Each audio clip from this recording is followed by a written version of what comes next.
dealing with literary and not only literary solidarity work. We are now engaged in compiling a Ukrainian anthology which will be released in Swedish in September. It is an anthology that is growing all the time, and with each event, such as this, it grows with one more author.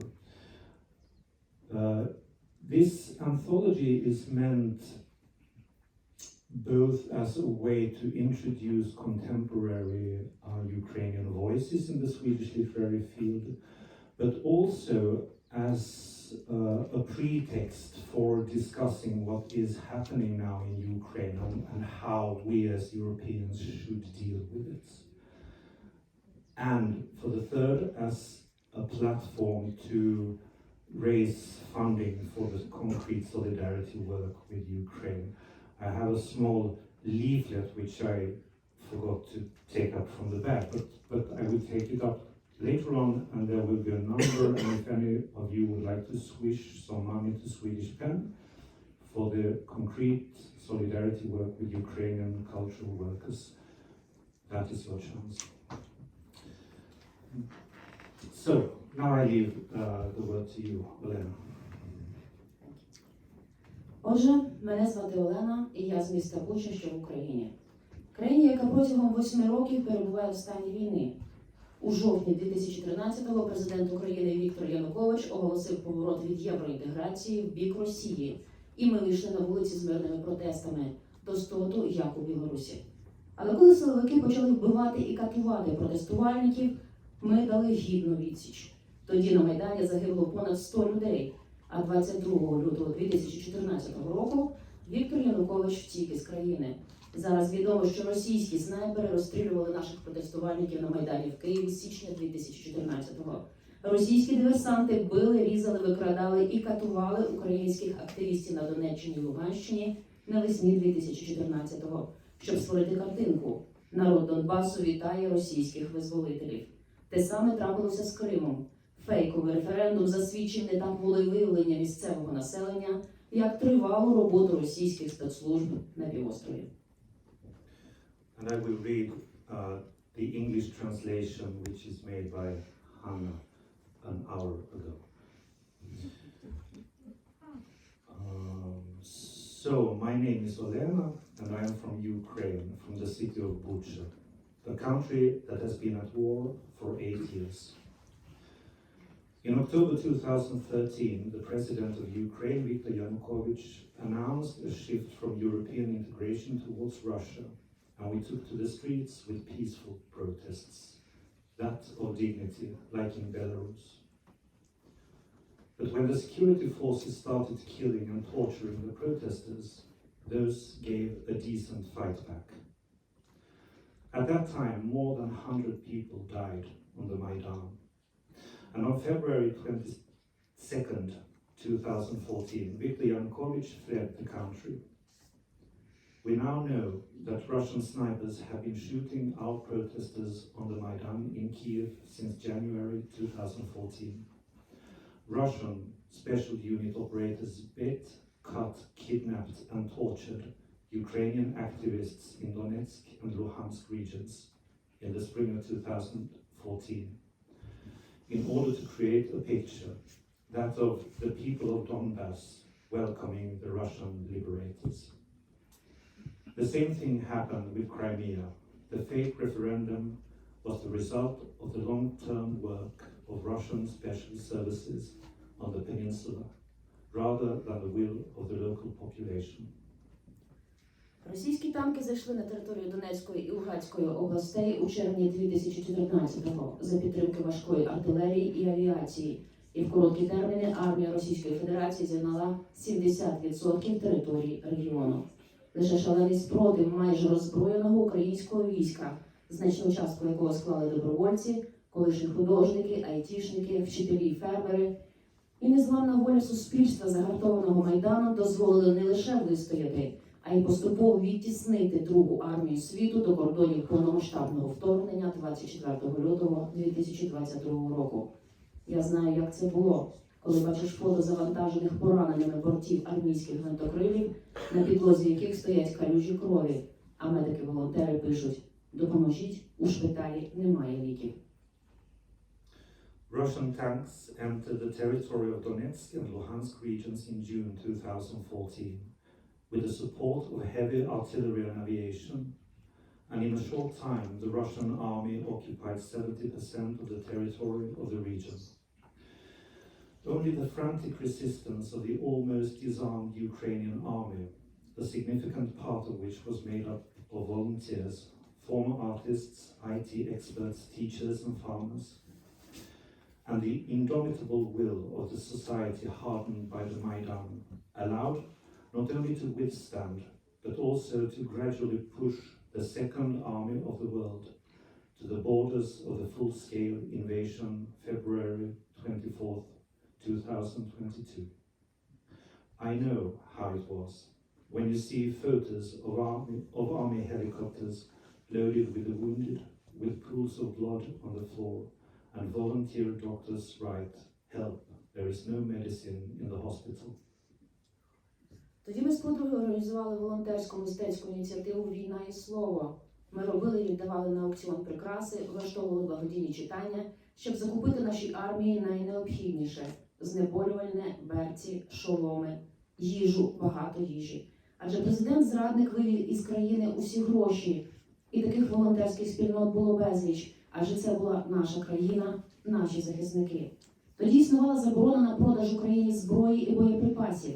Якби ми мали таку ж підтримку від Європи і країн Північно-Атлантичного альянсу, як маємо сьогодні, ми б уникнули гекатомб загиблих. На окупованих територіях Росія показала своє справжнє обличчя – масові вбивства, зґвалтування і мародерство. Все те, що жахає цілий світ сьогодні, ми бачили ще тоді.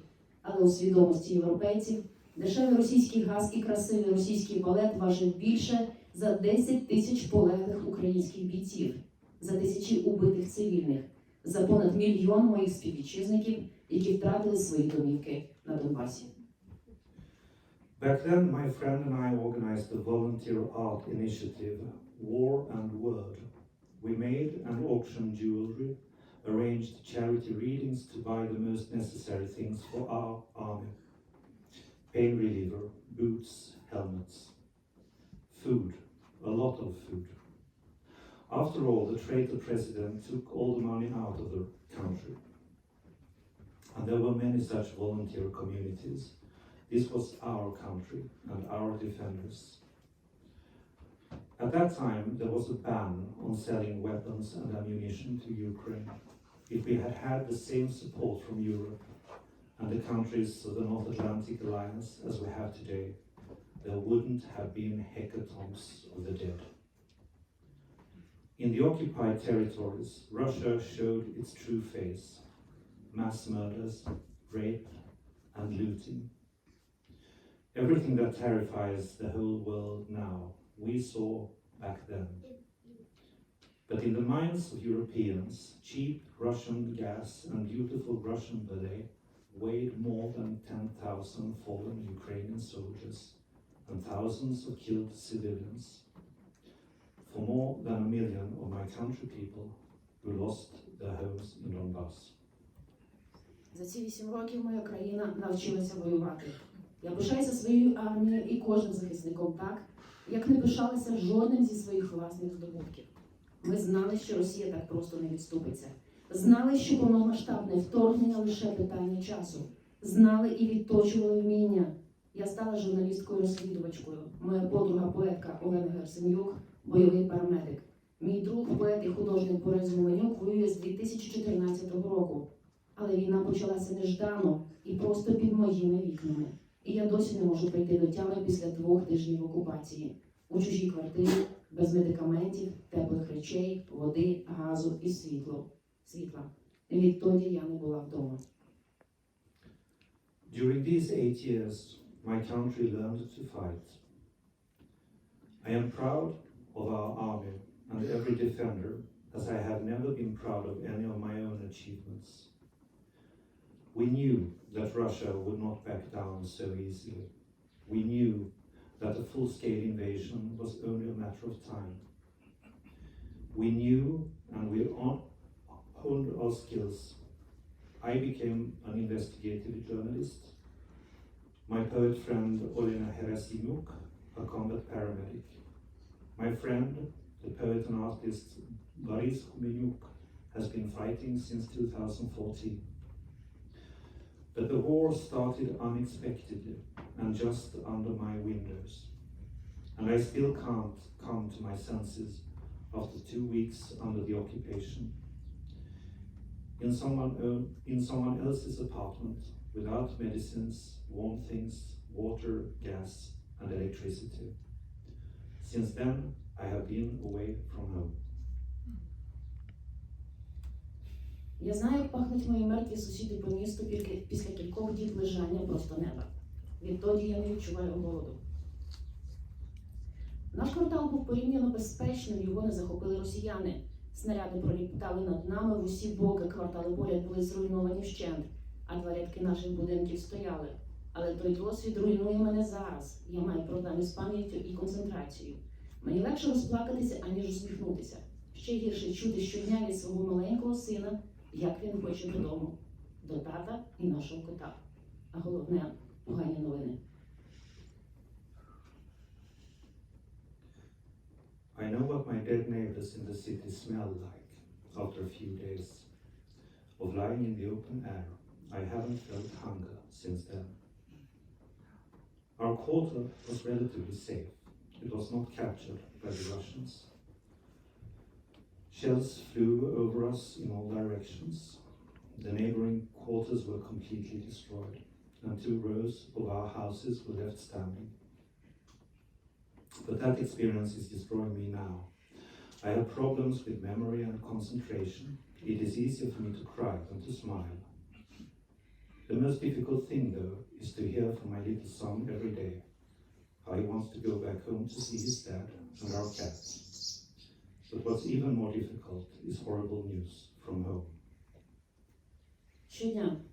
Позавчора росіяни розвістили відео катувань українського воїна. Його кастрували на камеру. Така крововтрата може закінчитися лише смертю. Отже, це була страта полоненого. Вчора стало відомо, що росіяни підірвали барак із майже 2 сотнями захисників Азовсталі. Це українські воїни, які здалися в полон під гарантії ООН і Міжнародного Червоного Хреста. Вони погодилися на це, щоб захистити життя цивільних, які ховалися в підземеллях заводу разом із ними. Відомо, що загинуло понад 50 наших воїнів, ще 70 поранені. Дехто пише, що в такий спосіб росіяни хотіли приховати сліди катувань і насильницької смерті азовців. Та одна з вірогідних причин – розкрадання коштів при будівництві цього бараку для полонених. Лише вдумайтеся, підірвати 200 людей через гроші. Daily. The day before yesterday, the Russians posted a video of the torture of a Ukrainian soldier. He was castrated on camera. Such blood loss leads to death, so it was the execution of a prisoner. Yesterday, it became known that the Russians blew up a barrack with almost 200 defenders of Azovstal.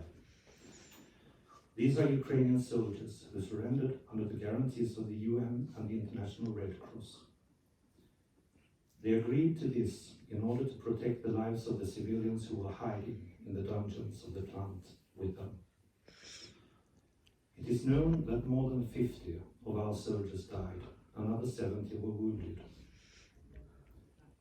Some write that in this way the Russians wanted to hide the traces of torture and violent death of Azov residents.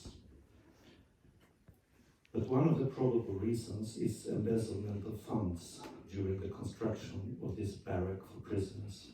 Just think about blowing up 200 people because of money. Росія фактично зрівняла місто Маріуполь з землею. Лише за скромними підрахунками там загинуло понад 22 тисячі цивільних осіб. Росія вбила понад 400 цивільних лише у Бучі, Гостомелі і Бородянці в передмістях Києва. Я читала свідчення українського тракториста з окупованих територій, якого російський офіцер примусив закопувати своїх убитих і поранених солдатів. Тракторист плакав, бо чув стогони іще живих людей з-під землі. Російський офіцер, який віддав цей наказ, був спокійний. Це не війна Росії проти України. Це війна варварства проти цивілізації. Це війна смерті проти життя. Якщо хтось думає, що Росія зупиниться після перемоги над Україною, ви помиляєтеся.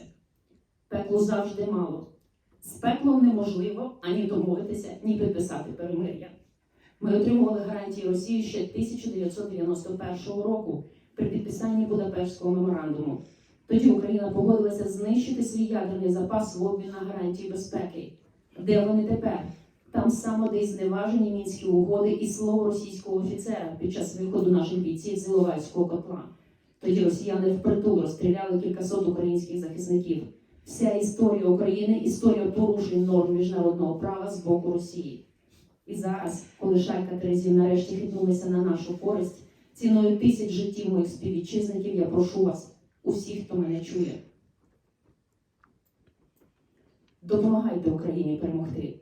Підтримуйте Україну чим можете. Зброєю, грошима, добрим словом чи молитвою. Бо Росія – це пекло. І між вами і пеклом стоїмо лише ми. Незручні, розгублені, позбавлені дому, обвішані валізами і галасливими дітьми жінки. І українська армія втомлена, зранена і виснажена за ці нескінченні 8 років.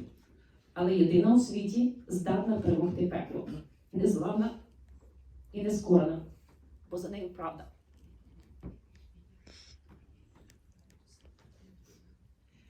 Russia actually razed the city of Mariupol to the ground. Only by modest estimates, more than 22,000 civilians died there. Russia killed more than 400 civilians in Bucha, Hostomel, and Borodyanka in the suburbs of Kiev alone. I read the testimony of a Ukrainian tractor driver from the occupied territories who was forced by a Russian officer to bury his killed and wounded soldiers. The tractor driver was crying because he heard the moans of people still alive from underground. The Russian officer who gave this order was Komar. This is not a war between Russia and Ukraine. This is a war of barbarism against civilization, a war of death against life. And if someone thinks that Russia may stop after the victory of Ukraine, you are wrong. Hell never has enough. It is impossible to negotiate or sign a truce with the hell. We received guarantees from Russia back in 1991, when the Budapest Memorandum was signed. Ukraine then agreed to destroy its nuclear stockpile in exchange for security guarantees. Where are they now? In the same place where the Minsk agreements are, along with the word of a Russian officer during the withdrawal of our soldiers from the Ilovaisk cauldron. Then the Russians shot several hundred Ukrainian defenders at close range.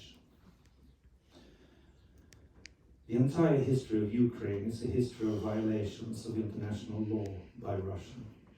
And now, when the scales have finally tipped in our favor, at the cost of thousands of lives of my countrymen, I am asking you, all who hear me, help Ukraine win.